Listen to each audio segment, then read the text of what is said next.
కాబట్టి మేము సాయిబాబా ముస్లిం వాడు ఫకీర్ వాడు ముస్లిం వాడి గుళ్ళో పూజ చేసే హిందువులకి సిగ్గులే శరంలే వాడి హుండీల్లో డబ్బులు ముస్లింలు తీసుకుపోతున్నారు ప్రభుత్వాలు తీసుకుంటున్నాయి ఈ హిందువులకి బుద్ధి లేదు అందులో ముఖ్యంగా బ్రాహ్మణులే సాయిబాబాకి అక్కడ షిరిడిలో పూజ చేస్తున్నారు సిగ్గు లేదు సిగ్గు లేని జనాలు నిగ్గదీసి అడగండి నాయన్లని ఫకీర్ హిందూ ఎట్లా అవుతాడయ్యా శివుని కొలిసినాడా ఎక్కడ ఎక్కడ కొలిసినాడు ఎక్కడ కొలిసినాడయ్యా చూపించు ఎట్లా ఎక్కడ కొలిసినాడు చూపి ఏ చరిత్ర ఉంది చరిత్ర ఏముంది అదే ఎక్కడుంది స్వామి ఎక్కడుంది ఆయన శివుడు భక్తుడని ఇది ఇంకోసారి ఇంకెక్కడా చెప్పు మాకు అర్థమైందా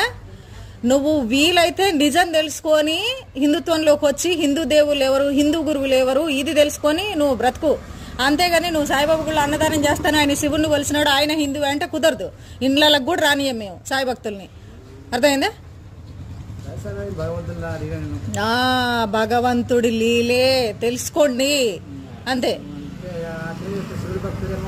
శివుడు భక్తుడు కాదు అని చెప్తున్నాం కదా ఆయన ముస్లిం పక్కన ఆయన వేషధారణ ఎట్లుంటది ఆయన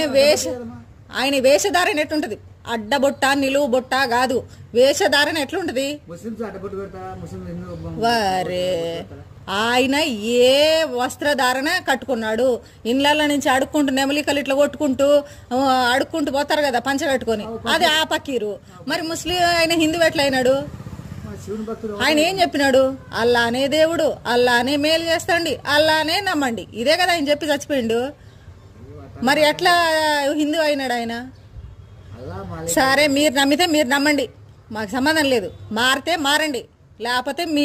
దరిద్రాన్ని మీరు కొని తెచ్చుకోండి అంతేగాని హిందువుల ఇండ్లకి వచ్చి 2 జెండాలు ఉన్నాయి చూడండి